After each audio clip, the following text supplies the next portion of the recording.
नमस्कार भैया बहनों। सरस्वती शिक्षा समिति पाली ऑनलाइन कक्षा में आप सभी का स्वागत और अभिनंदन है।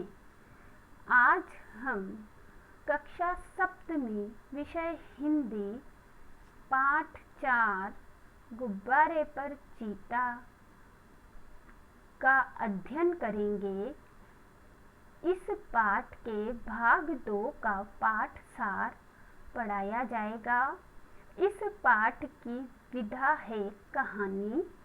इस पाठ के लेखक का नाम है मुंशी प्रेमचंद जी। गुब्बारे पर सवार चीता के पाठ का अध्ययन हम निम्नलिखित बिंदुओं के अंतर्गत करेंगे।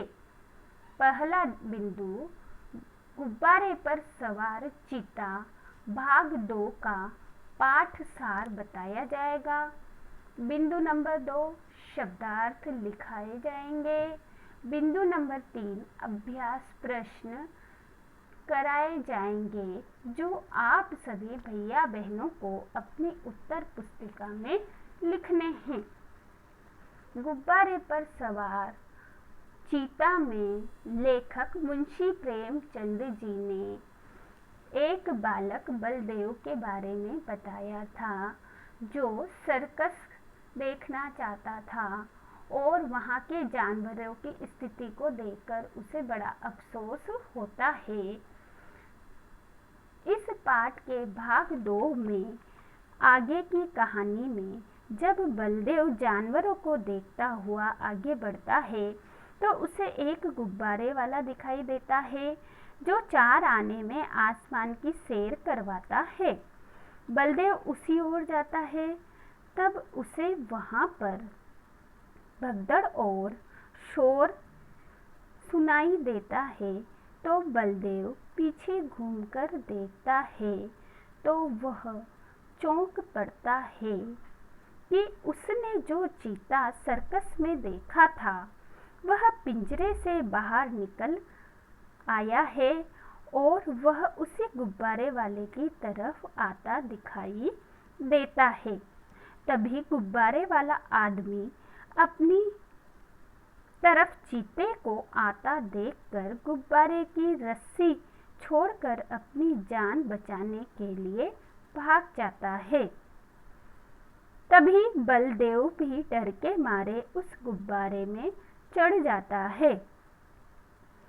चीता भी बलदेव को पकड़ने के लिए उछलकर उस गुब्बारे में चढ़ जाता है। अब गुब्बारा उड़ने लग जाता है। बलदेव व चीता दोनों साथ में हैं, परंतु चीता बलदेव को कुछ नहीं करता है। गुब्बारे में से जैसे ही बलदेव ने नीचे देखा तो लोग उसे चिल्लाकर बचने के उपाय बताने लगे, लेकिन बलदेव को कुछ समझ में नहीं आया। जैसे जैसे गुब्बारा आसमान में ऊंचाई की तरफ जाता है वैसे चीते की जान निकलती जाती है और चीते की समझ में यह नहीं आ रहा था कि कौन उसे आसमान की ओर लिए जा रहा है। वह चाहता तो बलदेव को मार सकता था, परंतु उसे अब अपनी जान की फिक्र हो रही थी। चीते के हाथ पांव फूलने लगते हैं, अर्थात उसे डर लगने लगता है और वो फिसलकर उल्टे मुंह जमीन पर गिर पड़ता है, जिससे उसकी मृत्यु हो जाती है। तब बलदेव गुब्बारे में राहत की सांस लेता है कि चीता तो मारा गया, परंतु अब बलदेव को अपनी जान बचाने के बारे में सोचना था।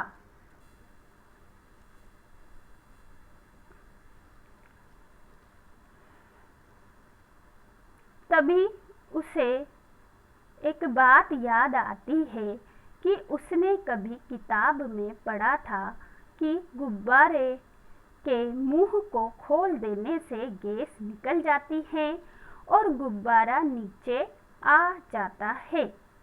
मगर बलदेव को यह नहीं पता था कि मुंह धीरे धीरे खोलना चाहिए, और बलदेव ने एकदम से उस गुब्बारे का मुंह खोल दिया तो गुब्बारा बड़ी तेजी से नीचे की तरफ गिरने लगा। जब वह जमीन से थोड़ी ऊंचाई पर था तो बलदेव ने देखा नीचे की तरफ एक दरिया अर्थात नदी बह रही थी।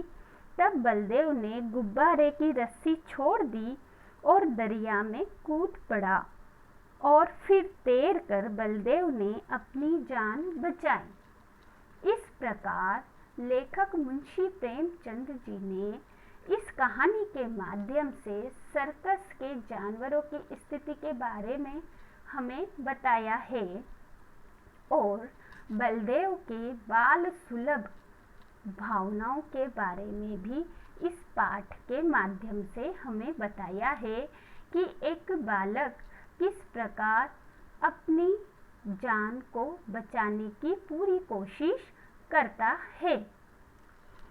इस पाठ के शब्दार्थ निम्नानुसार हैं। पहला, फिक्र। फिक्र का अर्थ होता है चिंता। शब्दार्थ नंबर 2, बेतहाशा अर्थात तेजी से बिना इधर उधर देखे। शब्दार्थ नंबर 3, दुर्दशा अर्थात बुरी हालत। शब्दार्थ नंबर 4, हिसाब मतलब गणित। शब्दार्थ नंबर 5, दरिया। दरिया का अर्थ होता है नदी। इस पाठ के अभ्यास प्रश्न निम्नानुसार हैं। प्रश्न नंबर 1, गुब्बारे पर चीता पाठ के लेखक का नाम क्या था? प्रश्न नंबर 2, आओ चले आओ 4 आने में आसमान की सैर करो। यह वाक्य किसने और कहाँ सुना था? प्रश्न नंबर 3, पिंजरे से बाहर कौन निकल आया था? प्रश्न नंबर 4, चीता किसकी तरफ दौड़ा था? प्रश्न नंबर 5, बलदेव को पकड़ने के लिए कौन और कैसे गुब्बारे पर पहुंचा था? प्रश्न नंबर 6, लोग चिल्ला चिल्ला कर बलदेव को क्या बता रहे थे? प्रश्न नंबर 7, चीते की जान कब और क्यों निकलती जा रही थी? प्रश्न नंबर 8, चीते की मृत्यु कैसे हुई?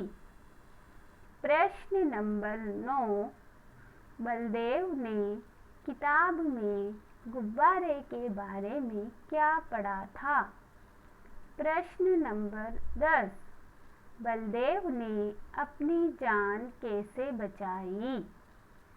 प्रश्न नंबर 11, इस प्रश्न में आपको चीते का सुंदर चित्र बनाना है और उसमें रंग भी भरना है।